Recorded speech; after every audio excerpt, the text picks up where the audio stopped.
to get started, I really want to, again, thank you all for attending. Again, this is a very important discussion, and we want to acknowledge our panelists today, Cook County State's Attorney Kim Foxx. Thank you for being here. As well as Chicago Urban League President and CEO Sherry Runner. As you all probably know, there isn't a more vital discussion, there isn't a more pertinent topic on the minds of Chicagoland than gun and gang violence and the rise across this great city. We know that the South and West sides are the greatest affected areas, but we also know that violence that occurs on one side of this city has reverberating effects across the city. And we want to make sure that we are not only knowledgeable of ways that we can prevent it, but also that we have the tools necessary to make sure that we are doing everything that we can within our communities to not only help reduce the violence, but also to showcase to the young people who are out there who really need us that we will be there for them. So I'd like to move along and introduce our panelists. First off, we have Kim Foxx. We are lucky enough to have her as our Cook County State's Attorney. She's the first African-American woman to lead the Cook County State's Attorney's Office, the second largest prosecutor's office in the country. Kim was elected on December 1st, 2016, on a message of reform, restoring trust, and being responsive to the community that resonated throughout the county. She previously served as Chief of Staff for Cook County Board President Tony Preckwinkle, where she was the lead architect of the county's criminal justice reform agenda to address racial disparities in the criminal justice and juvenile justice systems. Kim holds a BA in political science and a JD from Southern Illinois University. I'm also lucky enough to call Kim Foxx a friend and know that she is a tireless advocate for not only criminal justice reform, but also addressing the issues that matter to the African American community the most. Again, thank you for being here, Kim Foxx. Nextly, we have Sherry Runner, President and CEO of the organization that you guys happen to be sitting in right now, the Chicago Urban League. Sherry is a native of Chicago. She's been an active part of the city's civic and cultural life. She is passionate about the importance of inspiring youth and empowering African American lives. Established in 1916, the Chicago Urban League works for economic, educational, and social progress for African Americans and promotes strong, sustainable communities through advocacy, collaboration, and innovation. Sherry leads the strategic planning, development, programming, and community outreach for the Chicago Urban League, one of the largest of the 95 affiliates of the National Urban League. Thank you, Sherry. Thank you.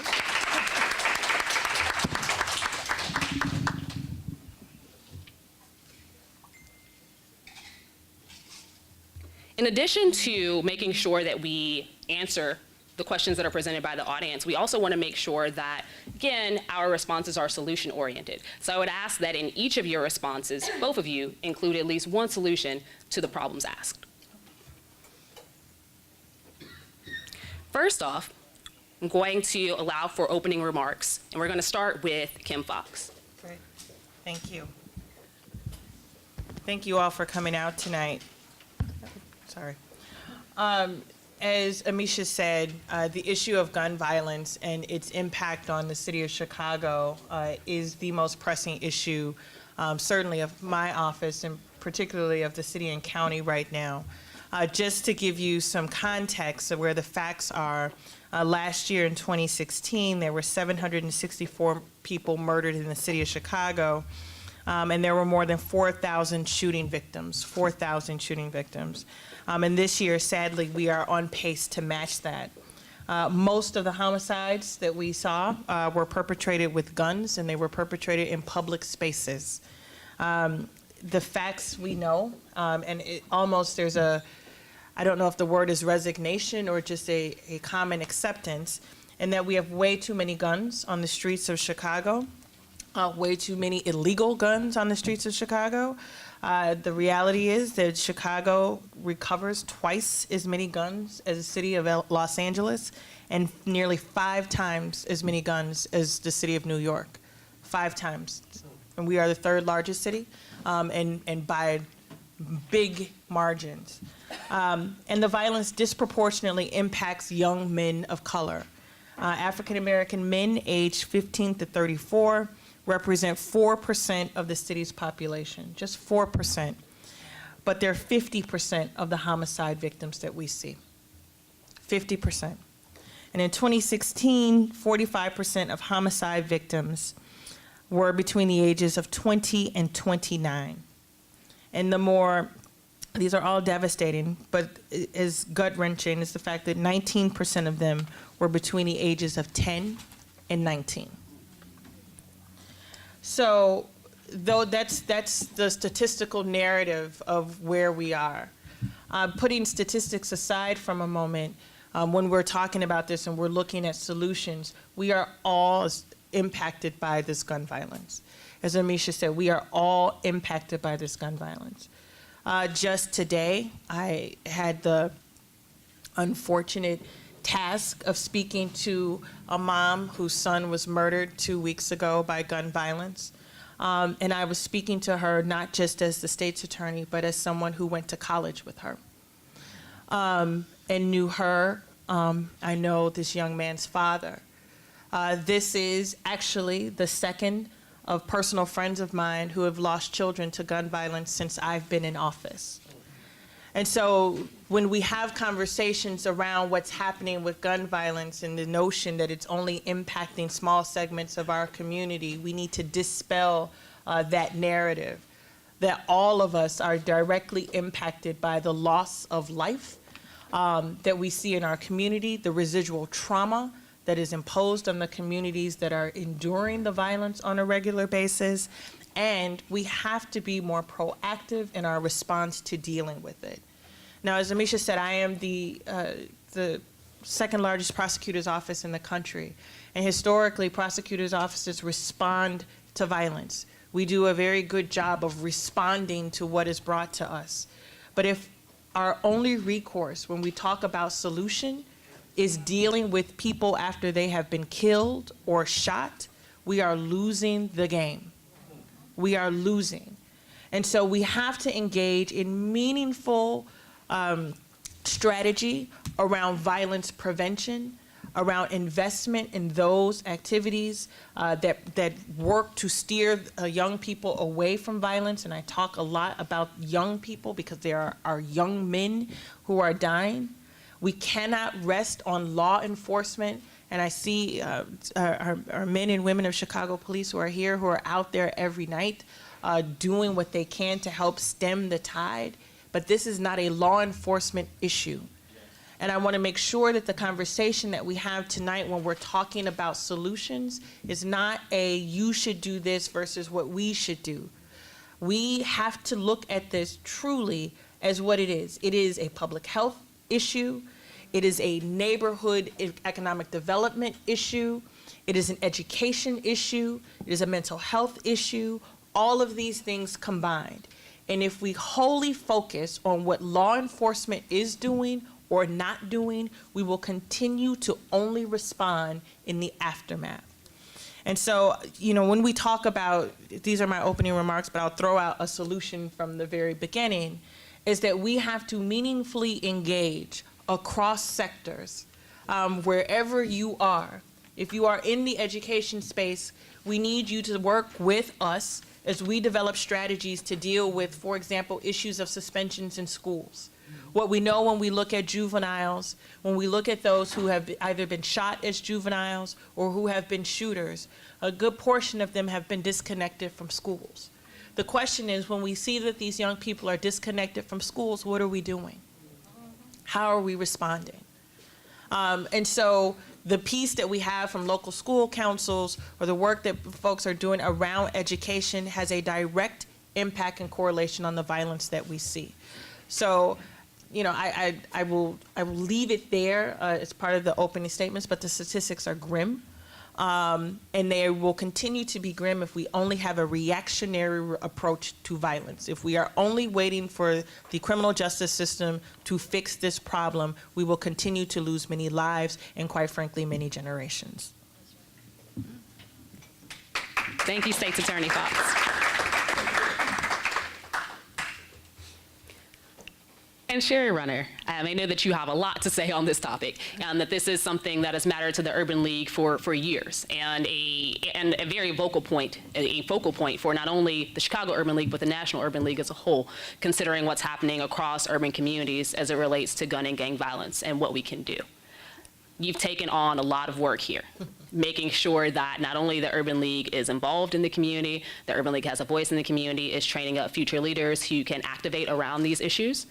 Right now, want to hear from you about some of the things that you're doing, as well as some of the solutions that you feel are necessitous. Well, thank you. First of all, Amisha, thank you for being here, and thank you, State's Attorney, for being here. I think this is a conversation, while it is had over and over again, we cannot talk about it too much because we have to find some way to solve the issues in our city.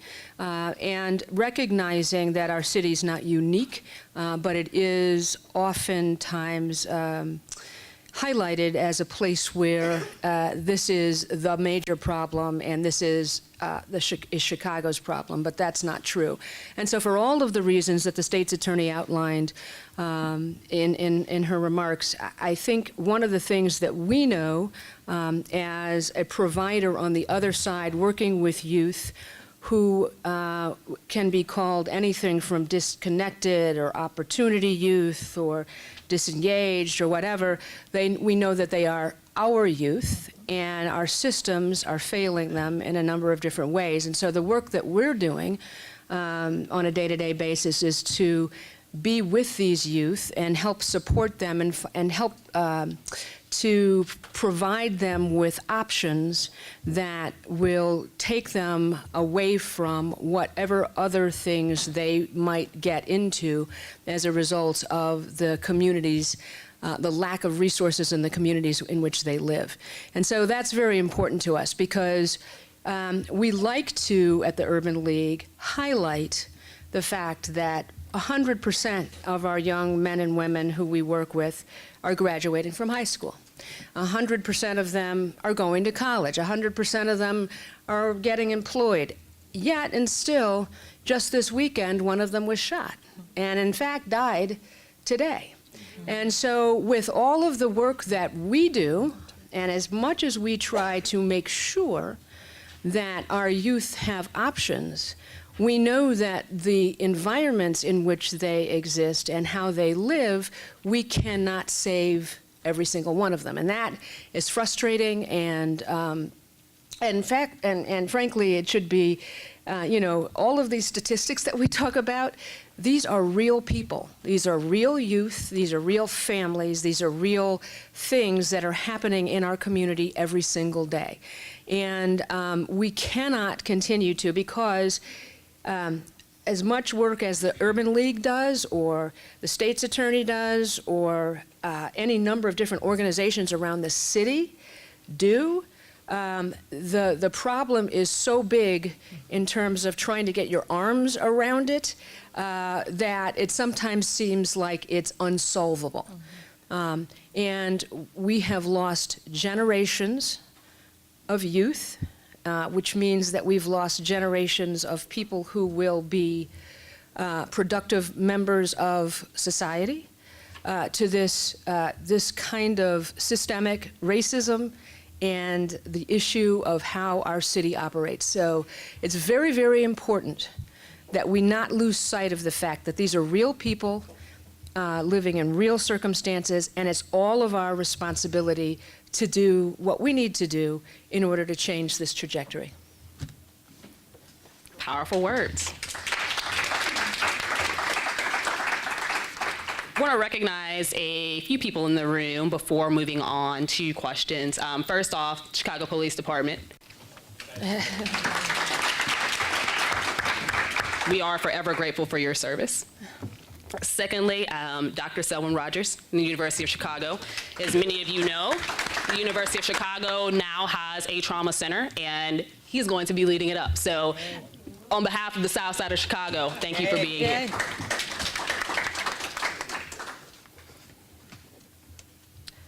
The first question is for you, President Runner. Gun violence in Chicago is more prevalent in the communities on the South and the West sides. These communities have historically been lax. They have historically been left behind when it comes to economic development as well as jobs. How can individuals take more control of their personal economic destiny to help balance this historical imbalance and support pathways to economic opportunities for the greater community? So I think the big question, the big answer there is recognizing history, and not negating it and not ignoring it.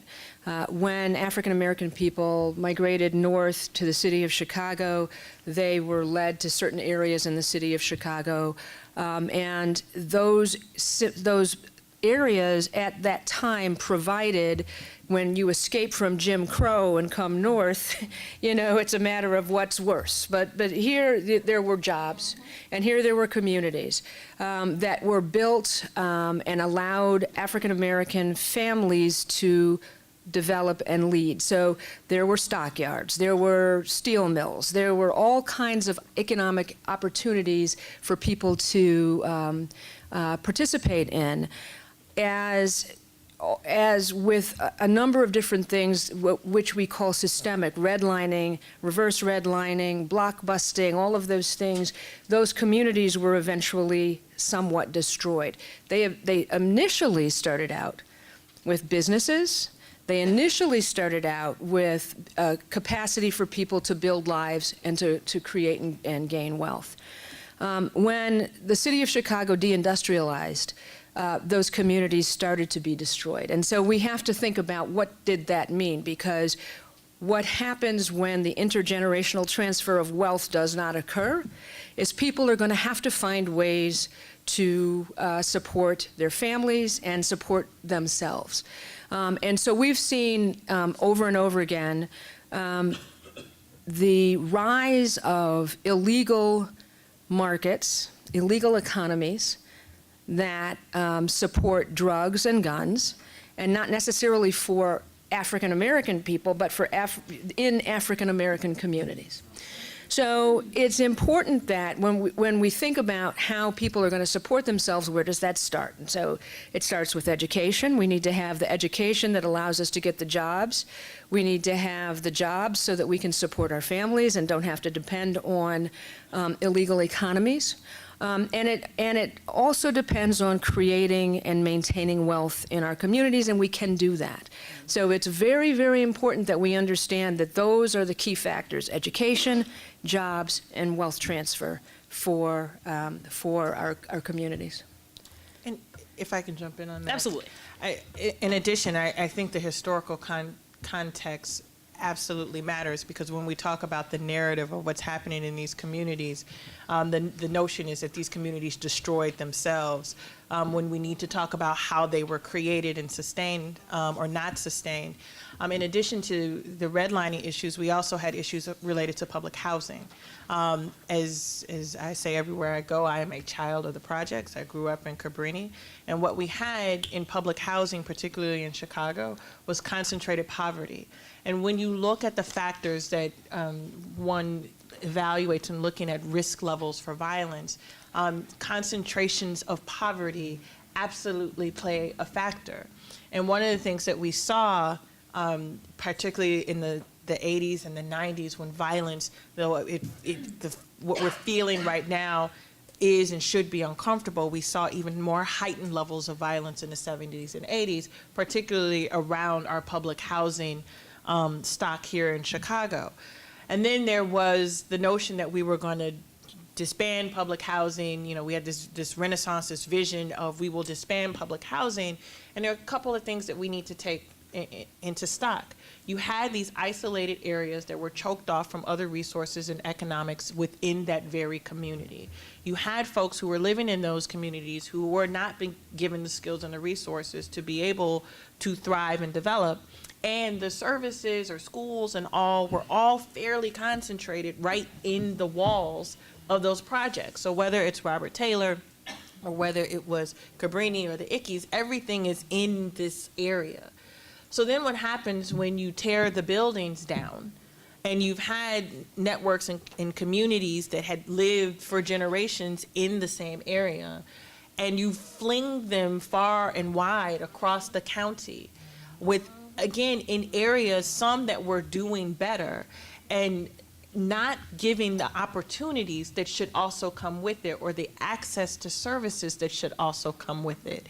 And so I think it's really important that we add that texture to it, because what we've seen is that some neighborhoods that had not been as impacted by violence years ago are now seeing upticks in violence now. And the narrative that, well, the project people have come and destroyed our neighborhoods also needs to stop, particularly in our community where we're turning on one another, particularly those who've been marginalized, and saying what has been the impact of policy. And the policy discussion cannot be undervalued. And again, I say this as I'm a lawyer, I'm a prosecutor on the back end. But if we don't take a deep dive look in the policies that got us here, whether it's education or housing or economics, we will be doomed to find solutions to these issues, whether it's sentencing policy or reactionary policy, where we still have the conditions that lead to violence. When we look at the neighborhoods that are most impacted by violent crime, they also are the same neighborhoods that have the least economic development, the highest unemployment rate, some of the most underfunded or under-resourced schools, and a lack of public health and mental health services. That is not by accident. And so if our response to that is simply to address one piece of it and not talk about those other pieces of it, we're going to continue into this cycle. So from a solution standpoint, one of the things that we have to look at, we have also in these neighborhoods high concentrations of folks who have come out of our criminal justice system. Right. So all of those conditions, we have people who have been arrested, whether it was for drug sales or drug possessions or robberies. Because you have high incidence of crime in these neighborhoods, you have then generations of men and women who are coming out of the penal system and moving into the exact same neighborhoods without the opportunity to contribute because jobs aren't there anyway for those who haven't been there. So we have to make more investment on those who are returning from the corrections facilities. It is a matter of prevention, investing in reentry, and people look at reentry as the end point of it. But if we aren't making sure that those people who come back from prison have an opportunity to contribute, to either get an education or to work, we know that the recidivism rate will continue to rise, because if you cannot work, if you cannot find a way to provide for your family, there is a higher likelihood, and you come out of prison, that you will go back at the expense of crime to someone else. And so we have to talk about all of that, particularly as it relates to economics, of making sure that we have policy that allows for people who are returning from prison to be able to contribute financially in our economy, because to not do so will continue to see the declines that we see in these neighborhoods. And this is why when we look at laws that look to raise the rate of or the ability to put people in jail for the possession of a gun, we have to be very careful, because it sounds like law and order, and it sounds like it's going to do something that's better, but it's actually adding to the incarceration rates of young people that probably don't need to be in jail, and then will probably be at some point at risk of going back into the system. Absolutely. For those who are following us on social media, also, we want you to stay engaged in the conversation on there as well. We do have a hashtag for this event. It is hashtag Fox, 2 X's, at CUL. Make sure you're using it to carry on the conversation. Again, hashtag Fox at CUL. Before we go on to the next question, I want to make sure everybody has been given a card, because we want to make sure that you guys get your questions answered during the Q&A session. Have we given out cards? Okay, go. To touch on something that you said a moment ago, State's Attorney Fox, when we're looking at the issues that have amassed in a way to cause this ripe area for gun and gang violence, when we're looking at lack of economic development, housing instability, a lot of the schools being underfunded in minority communities, those aren't issues that are solely Chicago issues. Those are issues that we see in urban communities across the country. When we look at Chicago in 2016, 2016 ended with more killings in this city than New York and LA combined. A lot of people point to the influx of accessibility of illegal guns in the city of Chicago. Why are illegal guns more accessible here than they are in other places? And what options do communities have to help reduce illegal gun trafficking? Yeah. You know, I think what you've seen in Los Angeles and New York have been deliberate, proactive strategies to go after gun trafficking. This is a conversation I think Sherry and I have every time we see each other. Every time we see each other. And because it's confounding, right? If you have more guns than New York and Los Angeles combined times 2, the question becomes, what have they done differently? Now, we do have a geography issue. New York has some very, very strict gun laws and have been surrounded by states that also have very strict gun laws. But they also have what we call an iron pipeline, guns that were coming from the South, from Georgia, from Tennessee, from Florida, that were coming up. But they were also strategic in going after and partnering with not only federal authorities, but authorities in other states to work collaboratively to go after those who were trafficking guns into their state. What we see in Illinois is we all have kind of the resignation of what everybody knows, Indiana has lax gun laws, and they do. But the question becomes, so what does that mean? How do we then respond? Just earlier today, I had a meeting with the special agent in charge for the ATF, who's been on the job since November of 2016. And we were saying, how do we have a strategy that goes after those who are trafficking in guns? If our only strategy is to deal with the gun possessor, the end user, it's too late.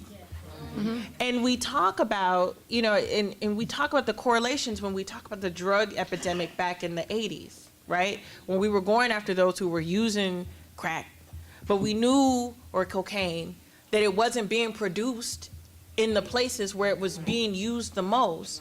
And you look at gun violence, and we have 10, 11, 12, 13, 14-year-olds with guns. We know that children that age don't just get guns.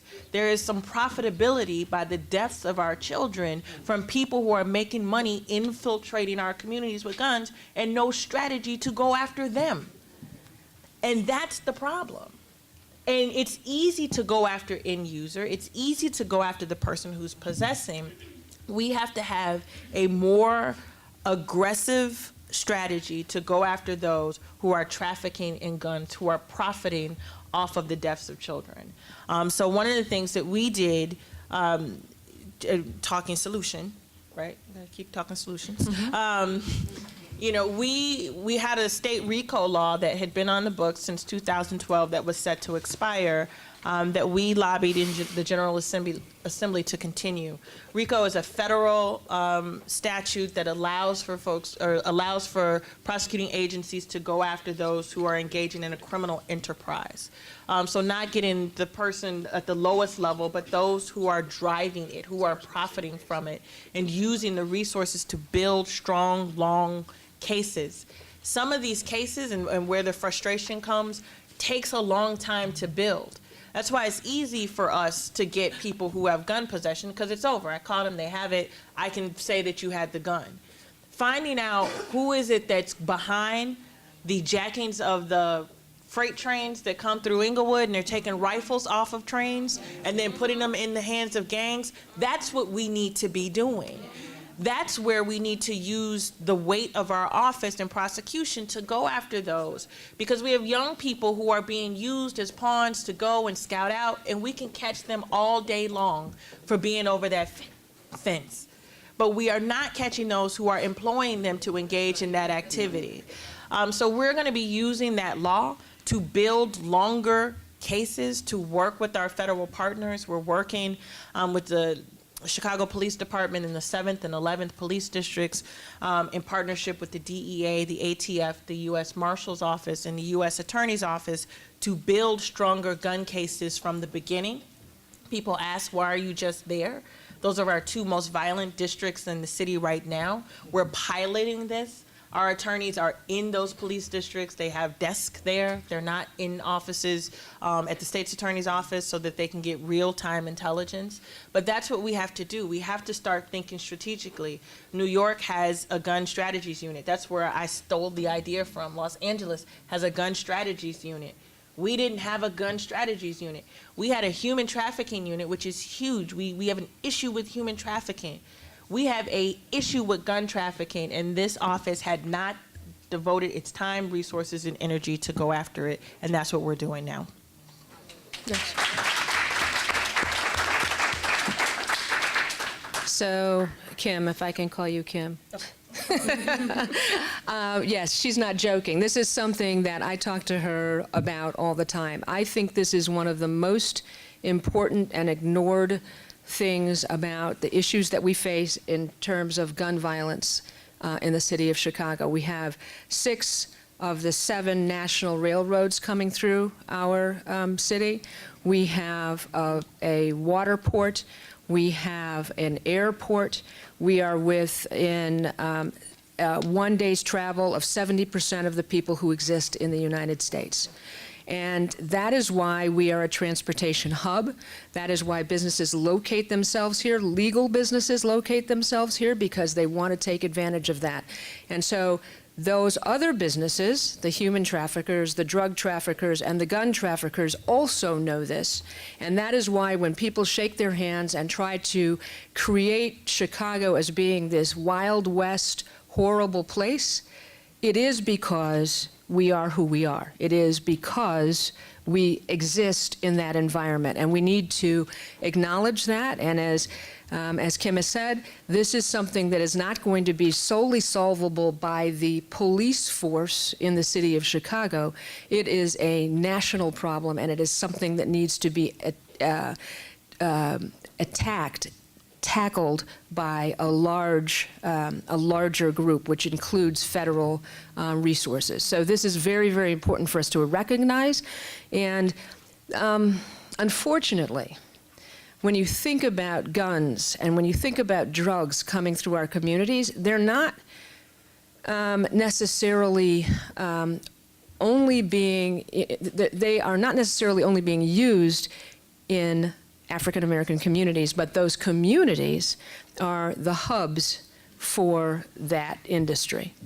And unfortunately, what we've seen, especially this summer, which I think is something that we should all be very aware of and concerned about, is the use of those guns is seeping outside of these communities. And so we're seeing shootings on Michigan Avenue, and we're seeing shootings all over the place because these guns are available to any and everyone.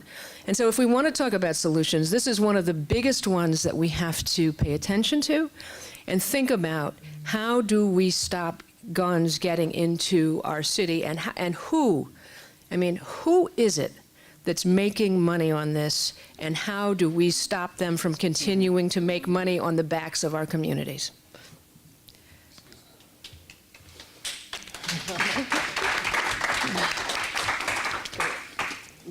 If I could speak just for a second. Good afternoon, everyone. Good evening. Can you stand up? I'm sorry. I'm looking.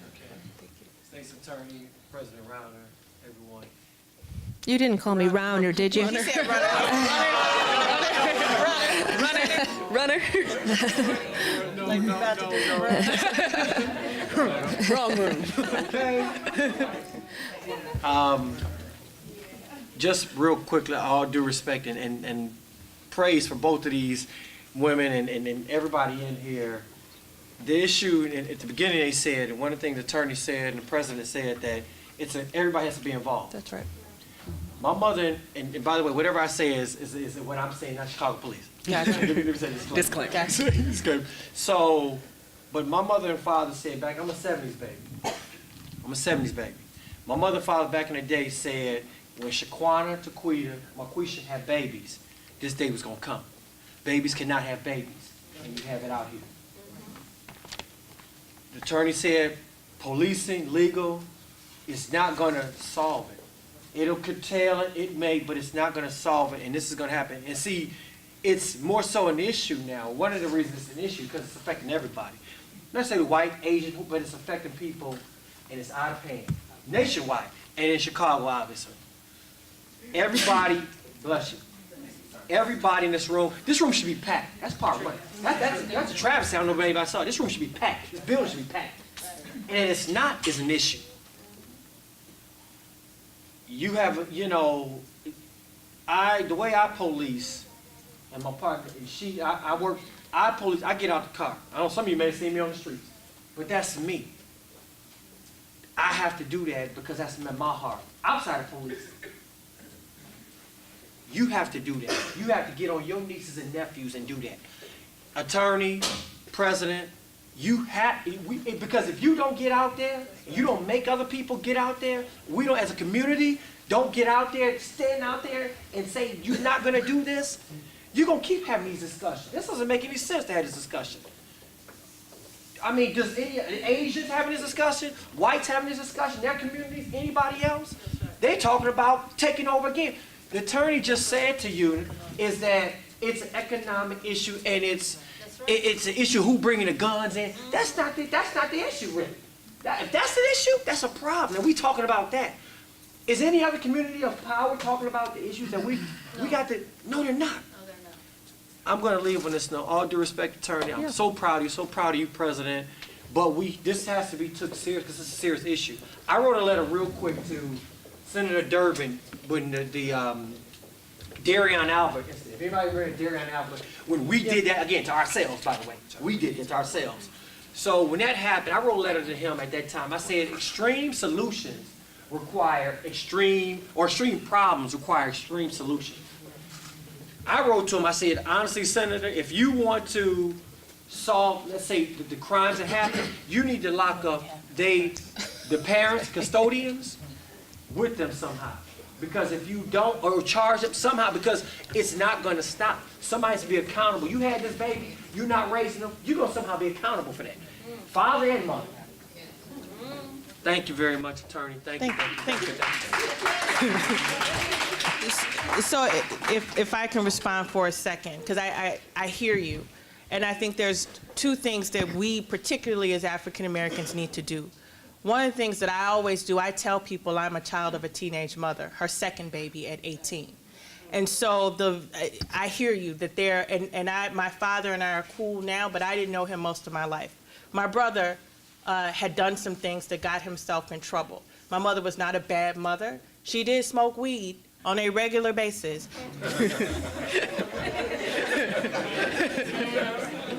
But my mother was also diagnosed with depression, and we had no facilities for which she can go get proper treatment.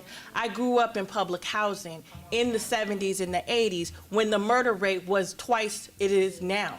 And so this isn't a new problem, it's ongoing. And if we start having a conversation that is only about things not associated with bad schools, I see one of my grammar school classmates here. I didn't go to school in Cabrini to be able to do the things that I was able to do. I went to the school in Lincoln Park in Old Town where they funded it better and they taught Spanish, English, French, and German.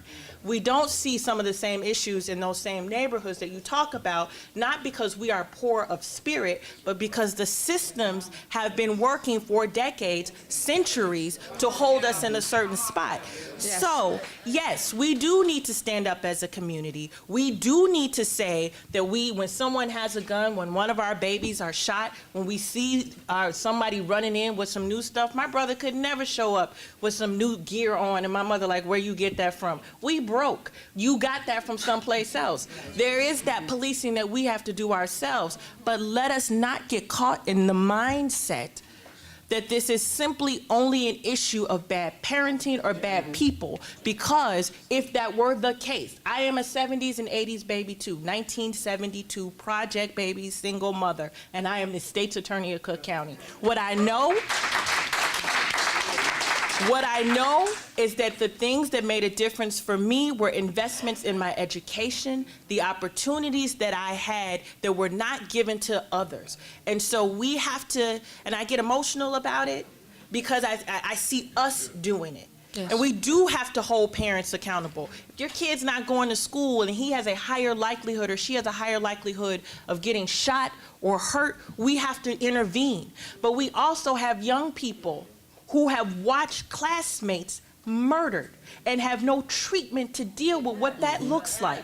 That is a real thing. We have classes or high schools where 4 or 5 kids have been killed, and we're asking 12 and 13 and 14-year-olds to respond with the mindset that isn't to protect themselves by getting out of it, but protect themselves with the guns that are easily available. So we have to make sure that that conversation where there is that self-responsibility and accountability that we have to have, but I am not magical. I did not end up being a state's attorney having come from the project because I'm special. I had opportunities that other people just like me didn't get and ended up in our criminal justice system as well. So I feel compelled, all due respect, because we do this together. The kids that I see at 12 and 13 who are in our criminal justice system and the parents who I see come through in the generations that we're watching, if it's just they better get their act together, we're going to continue to lose people by the generations. It's okay. Drops. Yeah, no, and I will not race shame. I will not race shame. This is not an issue of race. This is an issue of poverty and systemic policies that have created the environments that we live in as a majority. So no, I can't state it any better than Kim just did, and so I won't even try. But I know that there's one thing that we need to start to do, and that is to change the narrative. The narrative must change about who and what we are, what a resilient people that we are, how we can continue to achieve and live and survive despite the obstacles that are put in our way, and what we need to do now, and what we have continued to try to do, and in fact did in the 50s and 60s, but have seen those gains erode. We need now to start to be actively involved, to vote, to make sure that our elected officials are held accountable, and to do the things that create the policies that make sure that our people can thrive, not survive, thrive.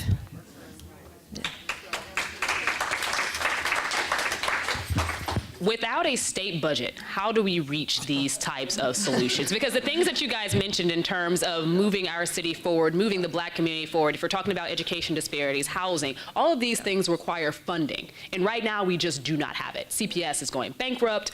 There's new news coming out of that place every day that is not happy for any of the students or the families.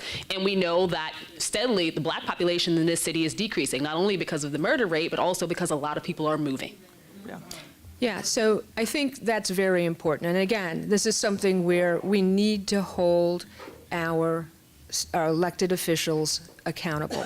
And I wasn't joking. I don't want to be called Rauner. I don't want to be called Madigan. I want those people to do their jobs. I don't care what it is that they come up with, but something right now is better than nothing, because the lack of a state budget, to your point, Amisha, is on the backs of African American and brown people in the state of Illinois. And it's crucial that a governor who ran on an education platform is allowing educational institutions to fail. How can that be healthy for our city or for our state? It makes no sense. And so we must demand it. And so it will demand going back to marching and not allowing those people down there in Springfield to sit and not vote on something that we know is critical.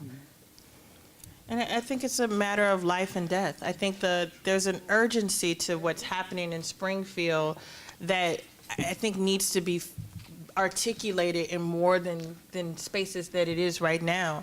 I mean, we'll see the people who are impacted by, medical cuts, or, they have a debilitating illness and their services have been cut, and they will go and they'll see it. But what we're seeing in the neighborhoods, with the lack of funding for social services, for some of the safety nets, for some of the programming that we see, it is not simply coincidental that as we started to see these issues downstate, that we've also seen an uptick in the violence. And when we uncouple it, when we let people off the hook because we don't talk about the real impact that it has, what's happening is allowed to happen because it's the power structures down there, but there has to be an urgency from us about what's happening here. And it's not just because we're a laughingstock as a state, but really because lives are being lost as a result of that. And so, the state funding issue is a problem. A lot of folks are relying heavily on foundation dollars. Some of the concern that we see, when you talk about solutions, is we have a lot of organizations that are doing things, perhaps they're not coordinated, and they're trying to feed off of the same dollars. The fierce competition for limited resources means that we're not getting everybody that we need to get. And so in these times of trying to make $1 out of 15 cents, that means we have to start coordinating our efforts, coordinating our resources, and not being territorial about who we serve or who we won't serve, because the issue is we need the services. And in as much as this may take another 18 months for us to figure out, providers and neighborhood folks have to step in the gap. We talk about philanthropy, where we really need to step up our game as African Americans is in the philanthropic space. We need to really be putting our money and our dollars where our mouths are. That it's the state, we absolutely need them, but we also need some of the wealth that we've been able to incur to invest that back into the communities that we live in. And so I'm not optimistic that the issues in Springfield will be resolved as quickly as if it were impacting other communities. To your point, Amisha, the Chicago public school system is, I think, over 90% children of color. To the point that was made earlier, some of these suburban school districts that aren't having this conversation also aren't having schoolhouses that don't have books. And when we talk about the disparities that we see in that funding and education, that's where we're seeing an impact. So we have to be urgent about this. We have to be urgent and force the hands of those who we've elected to do their jobs. I had a meeting with a few state leaders at the Union League Club yesterday, and one of the questions that came out of that was, what do we do as a community to get more people involved who don't look like us? Because right now, the people who are out front talking about gun and gang violence, the people who are organizing these types of meetings, all of them are Black people. How do we get the rest of Chicago, the North Siders, those on the North Shore, those in downtown? Even if we look in this room, but there are like 4 people who are non-Black. The majority of people look like us. How do we get people outside of that to care, to actively engage, and push just as hard as we are? I think that it takes intentional conversation. It is easy for us to preach to the choir. So we can be here tonight and we can talk about the issues that concern us and that impact our communities. But one of the things that we're doing as an organization is making sure that we broaden our reach. And so intentionally talking to people who have conservative values, intentionally talking to Republicans, intentionally talking to all races of people, because you know what? The fact of the matter is that not all Black people, that we're not monolithic, and we don't all think the same way. And we need to start having these conversations with people who don't necessarily think like us. And the divisiveness and the tenor of conversation that has been resulting from our last political season has infused us with no way to talk civilly to each other. And we have to make it a point to do it and to have civil conversations with people who don't believe the same things we do. And I think some of the conversations are being had by folks who don't look like us, but we're not asking them to be a part of the solution, right? So when we talk about the economic impact that the violence is having on the city, if I'm a corporate leader who wants to move my headquarters here and all you hear in the news is about the violence, there is a concern. They are concerned. Not just if you see, blood spilled on Michigan Avenue, but how do you get people to want to come here if the narrative is all bad? If the narrative is you'll have to pay for private schools for your children, if the narrative is you can't go south of Roosevelt, like there's a real issue from an economic standpoint that requires a cross-section of folks having the conversation. I think when we're asking them to engage in the conversation, it's also a piece of they want to know what can they do. You know, we started this conversation of what does solution look like? Because we talk about economics and education and mental health and public health, it feels very daunting. And at the same time, the competing narrative of this is self-defeating behavior by a group of people who we can't change behaviors, we can't change people, what do we do? And so I think we have to, one, meet people where they are.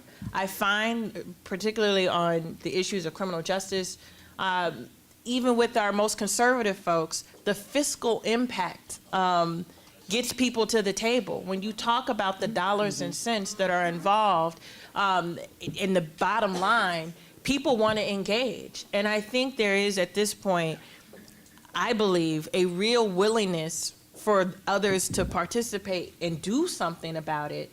The question becomes, what is the doing? And how do we articulate how they can be meaningful? Because there is a fear of speaking out on issues that's happening on the West Side if you're from the North Shore, that people aren't going to take you seriously. And we have to make sure that we make room for them and have an ask. And so I think there's a willingness to do that, but we have to, one, give the space to do it and have real tangible things that we're asking for them to do as well. But I think it starts with the fiscal impact that violence has on all of our communities. I have quite a few audience questions, and again, I'm going to ask the person who submitted to actually stand. So for those of you who are brave enough to write your names on the card, I would ask that you stand. First one is Armisha Jones, and the question was, how do you respond to the stiffer gun laws that Superintendent Eddie Johnson just successfully passed in the state? Go ahead, Sherry. I think that they're wrong.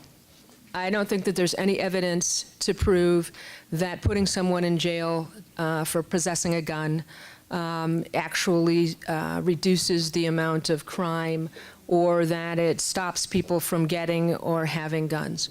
And so, you know, I've told the superintendent that, I've told Senator Raul that, I've told a number of different people that I think that that is not an evidence-based solution for the gun problem that we have. And we talked a little bit earlier about the fact that we have too many guns in the city of Chicago and the state of Illinois generally.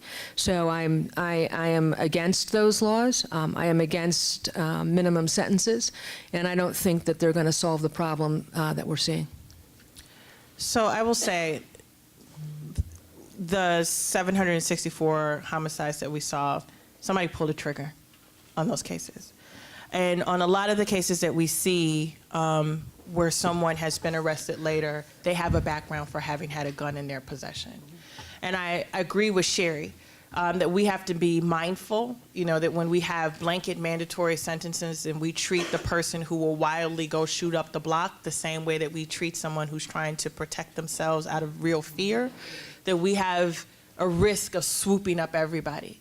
But I also know, just from the work that I do, that there is a segment of our population who engage in gun crimes and come back repeatedly. And we have to have some measure of accountability. What does it look like? Having the discretion to be able to go higher? We should, because not everybody deserves the same level of empathy. I'm sorry. Mm-hmm.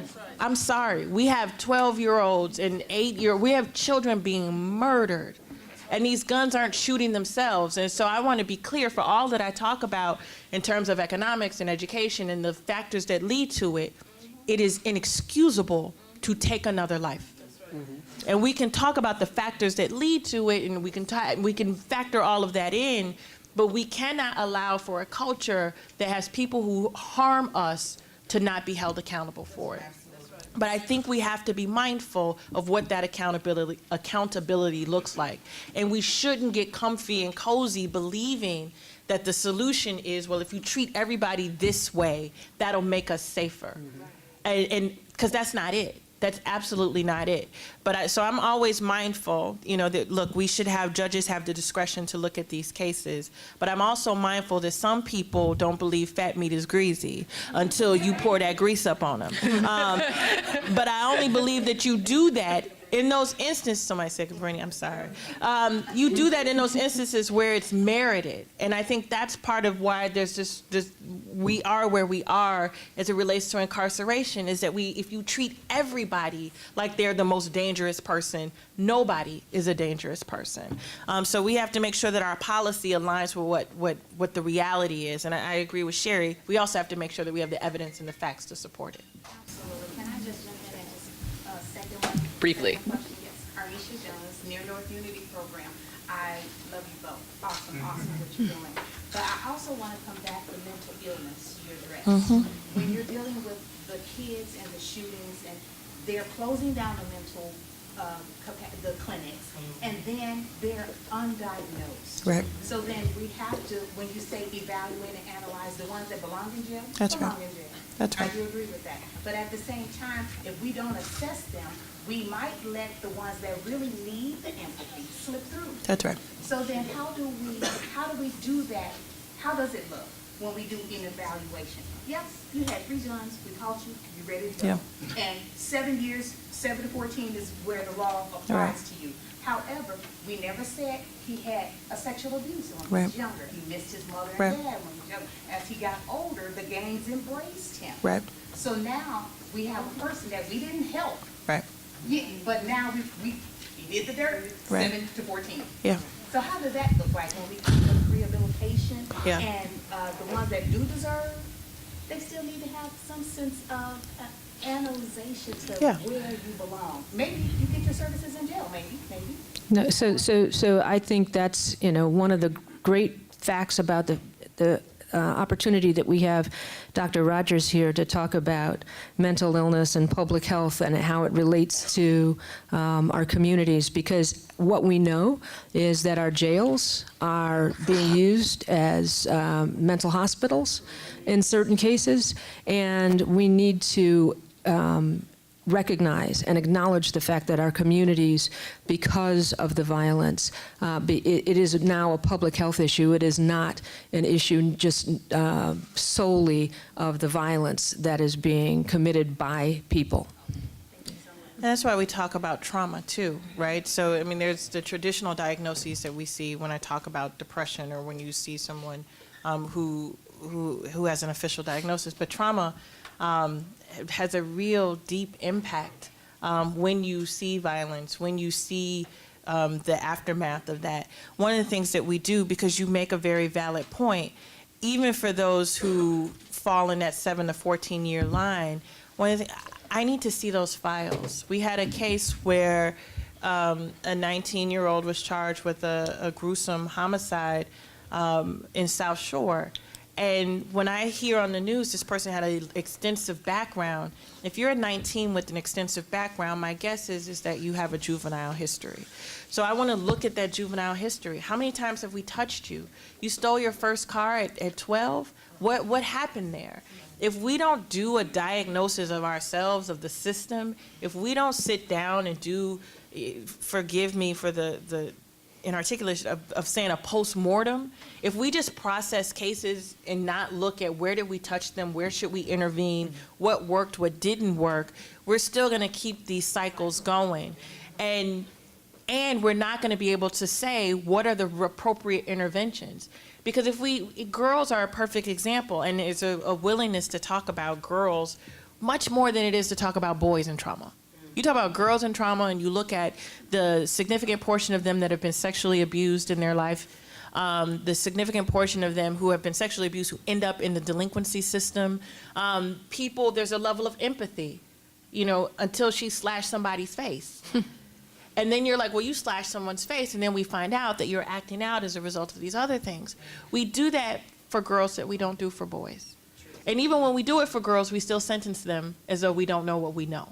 And so I think that autopsy, if you will, of the systems and how we intervene, particularly as it relates to diagnosed and undiagnosed, slowing the process down to see who these people are, is critical, and we haven't done that in a meaningful way, and we're trying to do that now. You should have submitted 2 cards. The next question is from Angela Waller at Laredo Hospital. She asks, and this question is for you, State's Attorney Fox. Your election win was fueled by a very unfortunate event that frustrated a large number of people, frustrated them enough to vote. How do we continue to influence individuals to exercise their civic rights and duties beyond adverse events? That's a great question. You know, I certainly, it's funny because I've been grappling with that. I was running for this office before the tragic events of November of 2015 on looking at our criminal justice system, the disparities that we saw in our juvenile justice system, how it impacts communities of color. I worked at juvenile for almost 10 years as a state's attorney, 3 years as a public guardian, and that building is filled with babies that look like us. And I would always be surprised that people weren't out there protesting what was happening to the children who were in those buildings. And that's why I ran, because all of that connects to what we're seeing. And what ended up happening, even with my race, it became about one issue. And I will talk about that issue all day, every day, as it relates to accountability for those in law enforcement and what we need to do. But if we don't have real conversations about how all of this impacts us, like I said, whether it's about the budget, whether it's about schools, whether it's about how we fund, and we wait for that trigger moment and then get complacent, it's how you end up with really bad policy for decades. Like the way that we're looking at police accountability now and the conversations around consent decrees and the DOJ coming, Laquan McDonald wasn't the first person to die at the hands of police. We have the first of its kind police torture reparations. Why do we have reparations? Because for decades this has been happening. And so this isn't new. And the onus is on us to not wait for that one tipping point moment and then go away. Because in the name of those who have been hurt or harmed by systems, by egregious things that have happened, there's a guilt that I think I felt, quite honestly, when I decided to run for this against the odds. That if we don't stand up and say something, without something having happened, and just react to what we get what we get. Right. And I think we've gotten what we've gotten, but I don't know how to keep it sustained. I don't want to keep it sustained by hashtags. I don't want to keep it sustained by children watching people get killed in front of them. I don't want to keep it sustained by talking about mass incarceration and just talking about mass incarceration.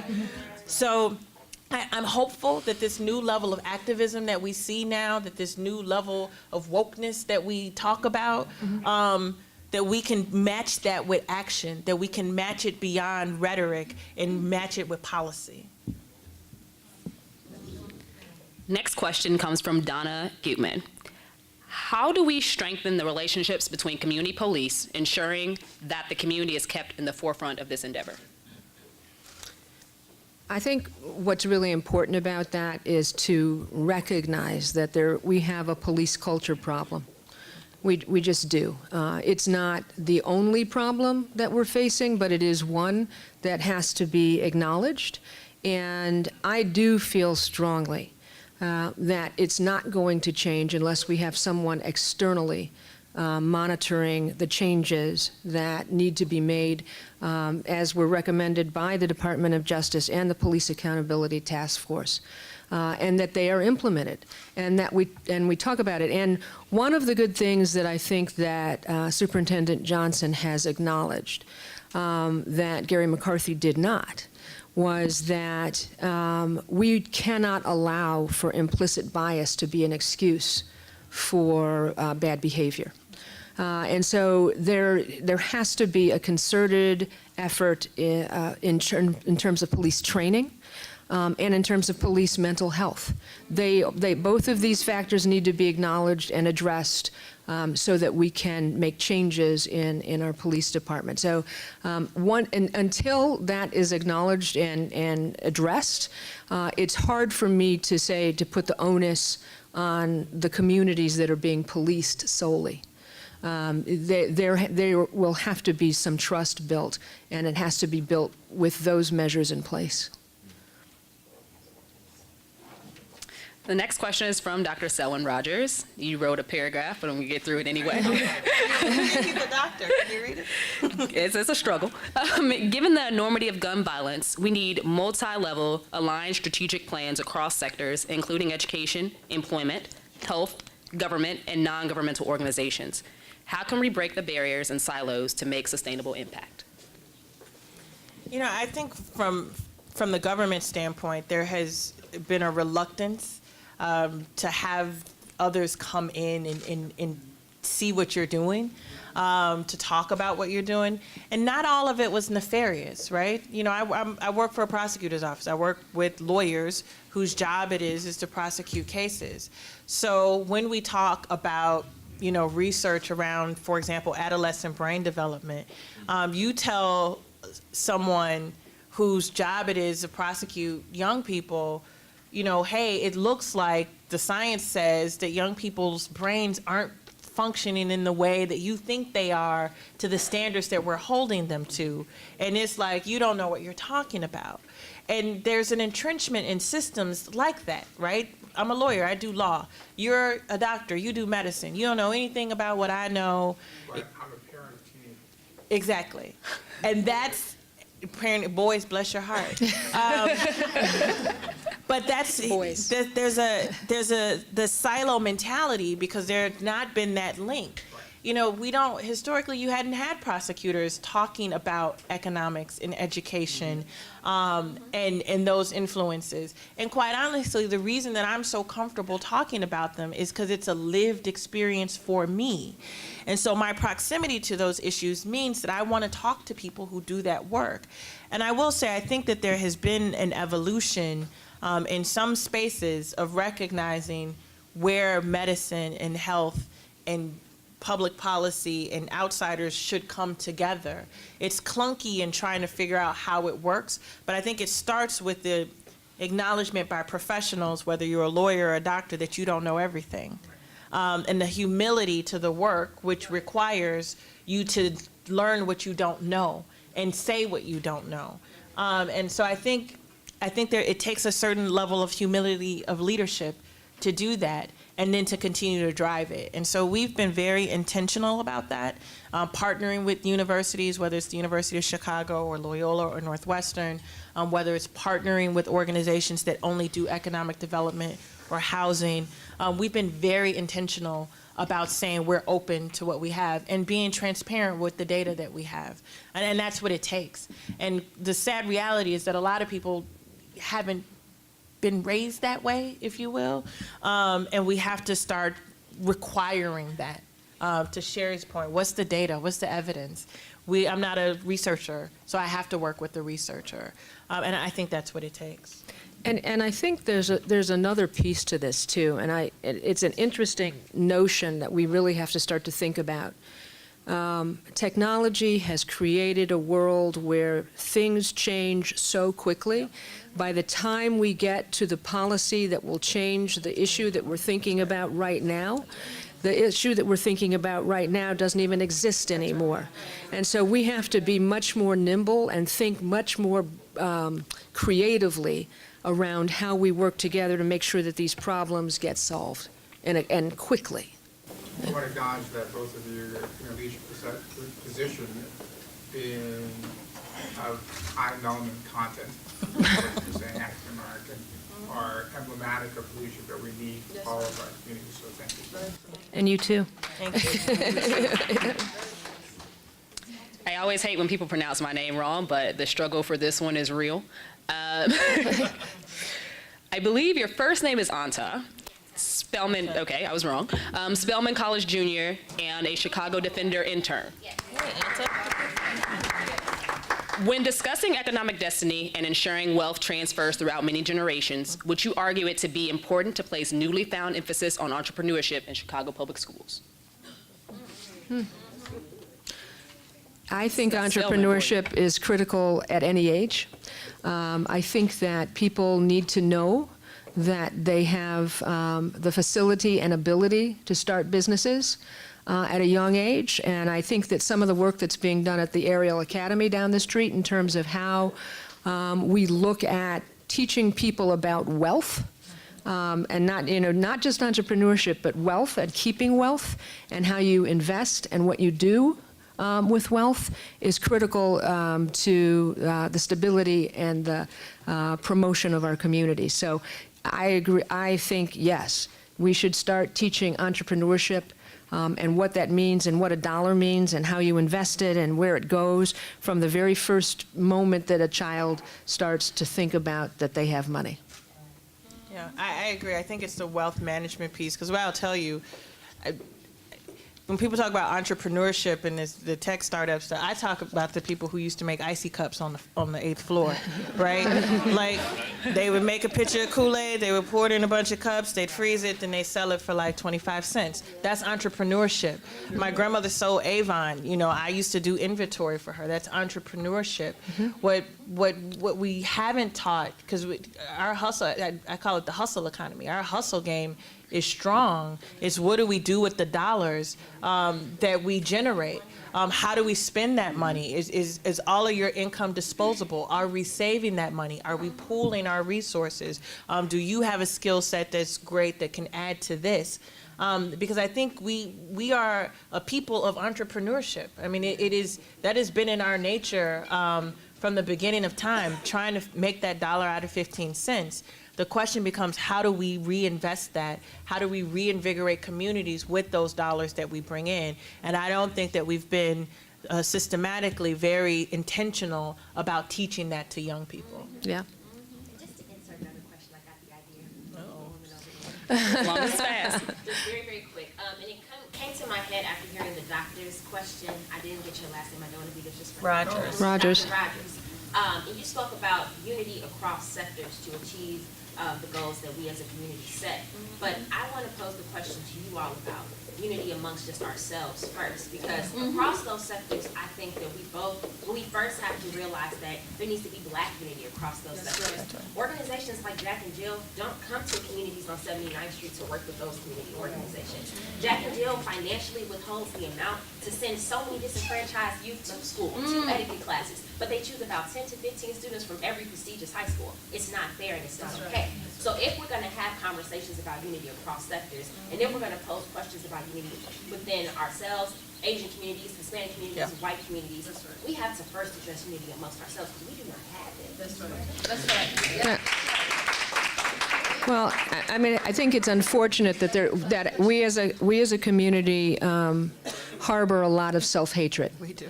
And so this is a real big issue for us to start to think about in and of ourselves. How do we stop that? And part of that is changing the narrative about who and what we are. And you know, as we witnessed earlier, there's a lot of people who think that we've degenerated ourselves into being who we are and we deserve what we have gotten. But we have to now start to think about the fact that that's not true, and we know it's not true. And how do we start to change that narrative so that we can start to feel the pride that we always have had in our lives? And I would just say, because yes, as you can see, I was very earlier rooted in my own experience. We are not a monolith, right? My experience growing up as a child of a single mother in the projects is a very different experience than my 14-year-old daughter who has two parents who live in a nice house and she's a lawyer. And my day-to-day and what is important for me day-to-day is very different than what it was for my mom. And it's not that I don't care about the struggles that are happening. People tend to be surrounded by what's happening to them in the right now. And I think to for organizations like a Jack and Jill or whomever, there was a purpose of it. And so it's not necessarily that it was bad, it's that community communing amongst themselves and feeling charitable that they would share with others. And so I think we also have to be mindful that even the differences among us don't make us bad. Even the differences among us and perspectives don't mean that they are wrong. It just means that their reality is different than ours. There's a weirdness to living in two worlds, the child of the projects and the lawyer of the suburbs. And I've seen the different flows of it. So some of it is hate. Some of it is just like you may not know someone that lives in New Trier and they aren't even thinking about what's happening over here because they're trying to live their own lives. But I do think we have to be careful, particularly, and I'm gonna be selfish, in Black leadership, in that we turn really quickly on each other if we don't feel that the results aren't fast enough. And I'm being selfish, because I've been in our job 6 months. So I know. And that frustration of the systems have been failing us for years, and you said you were going to do it, and now you don't care. I think we have to invest in organizations like the Urban League and invest in other, leaderships. Dr. Rogers is taking on a job that the fight to get the trauma center was hard enough. Now you got a brother leading it. We have to support that because he brings, as a doctor, a perspective that maybe we wouldn't have otherwise had. And so that unity around not just kind of, the classes, because I think we probably all have the same heart, but our day-to-day may be different. But we have to find ways to be supportive of leadership. And if they don't know about what's happening in your neighborhood, it's not because they don't like them or love them, they may just not know. And so the onus is on us to bridge that amongst ourselves and not assume the worst of ourselves. Right.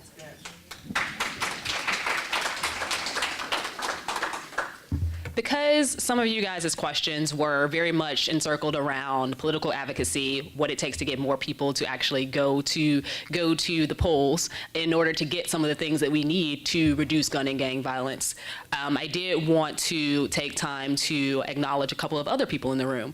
First off, congratulations to our new Chicago Votes Executive Director, Stevie Vallis. For those who don't know him. Also, we have with us 20th Ward Committeeman Kevin Bailey.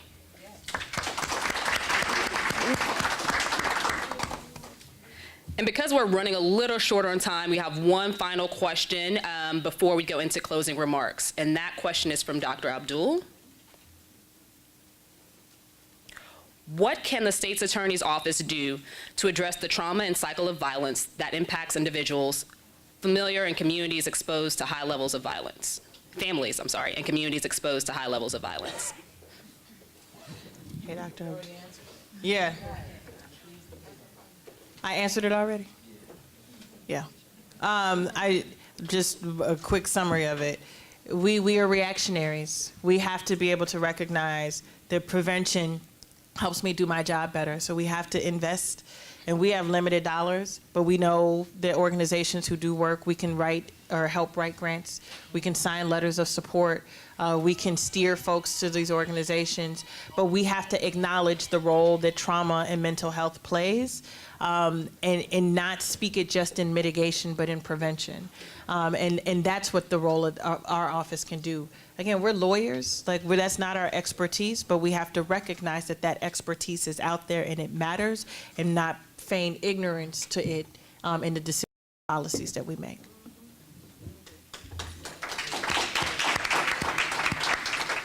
Thank you all for being here. Before we close, we want to make sure that we give a few moments for both CEO Sherry Runner of the Urban League as well as Cook County State's Attorney Kim Fox to give their closing remarks. And we'll start with you, Ms. Runner. What I think we've talked about a lot. tonight.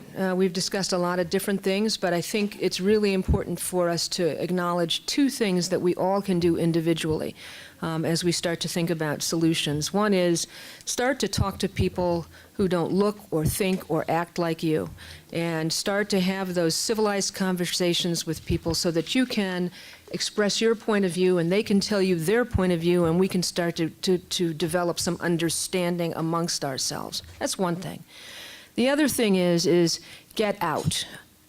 Get out in the streets of your neighborhoods, walk around, talk to people, know your neighbors, be visible, do what you need to do to make sure that everybody knows in your neighborhood individually that you're there and that you care and that you want to be a part of it. And so we're doing street teams. Once a week we go out and walk the streets of Bronzeville to let people know that the Urban League is here and what we do.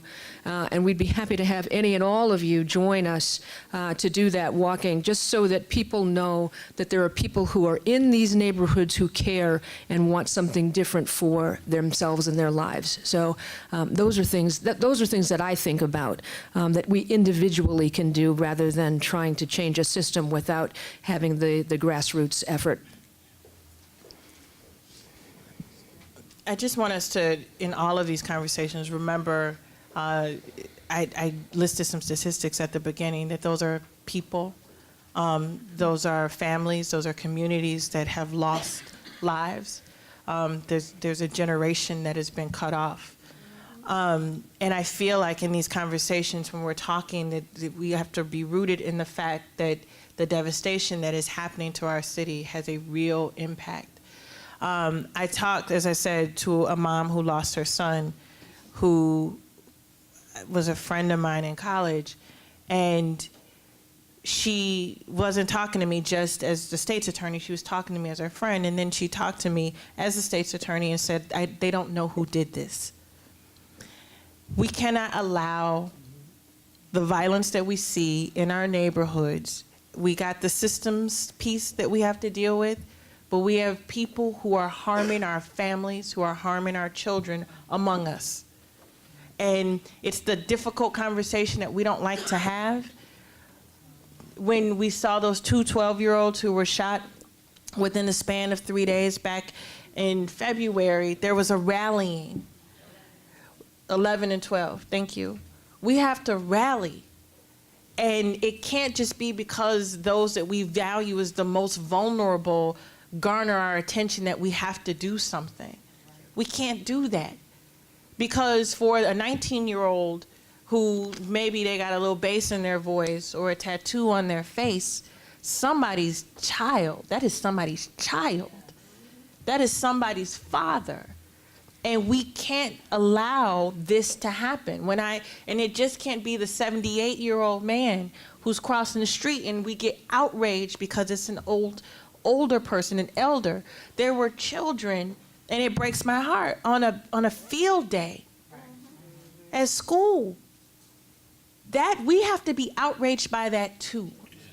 We have to be outraged by that too. And so to Sherry's point about getting out there, we have to speak up that this is not acceptable, that this is not the norm. This should not be what we come to expect, that our children cannot play and thrive. When you talk about thriving, when you talk about the ability to be productive citizens, if you can't even go outside, you are cutting yourselves off from opportunities that other children who are on their way to violin lessons, who are on their way to the park to work on their soccer game or their track game, we are disadvantaging ourselves, and we can't do it in the name of fear.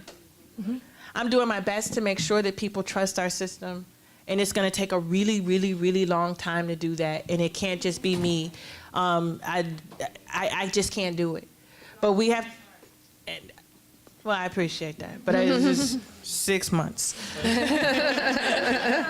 Centuries of work. But we have to not allow that level of distrust to cause further harm to our communities. We can't do that. We cannot accept that. So what I would say to many of you, if you see something, you got to say something. you got to say something. Because to the point that the officer made earlier, I couldn't do something across the street and people knew my grandmother and it didn't get back by the time I got to the 8th floor. And I know that we can't do it in the same way that we did it back in the day. In fact, I advise you not to.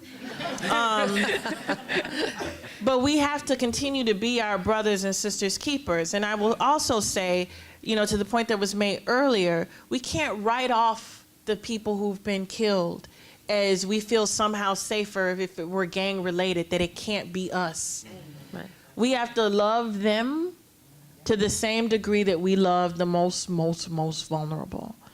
And then lastly, go at it where you are. It is big, it is centuries old, but start with where you are. People always tell me, what do I need to do? If you're not good with children, don't try to be a mentor. But if you are good at, you know, going and helping collect clothes for women who are living in battered women's shelters, if you have a closet full of stuff that you can't use, if it's about mental health, you know, there are opportunities that you can volunteer at some of the smaller agencies that we have. If it's about education, show up at the Board of Education meetings. If it's about public health, you know, and mental health, show up and make sure that the trauma center and the folks are doing what they need to do. Whatever your skill set is, this is an all hands on deck problem. And if you think the only hands that should be on the deck are in law enforcement, then you are missing out. And so wherever your space is, whatever you are good, whatever, as the elders say, whatever your ministry is, you need to take up your ministry and use it wherever that may be. And some of the good work, you know, Dr. Abdul is doing in the Southland, that wasn't because she got a ton of money and a ton of folks, it's because she cared. And if you care, put your time, talent, and treasure where your heart is, and I think we'll start to see real change. Yes, absolutely. On behalf of everyone in this room, the City of Chicago and the Chicago Urban League, we thank you for taking the time to be with us today. State's Attorney Kim Foxx. Thank you. President Runner, you have tasked this audience with doing quite a few things. Not only understanding what the issues are, but also understanding what your power is in the community and the types of organizations and things you should not only be backing and supporting, but also putting your feet to the pavement and getting the work done. So we thank you as well.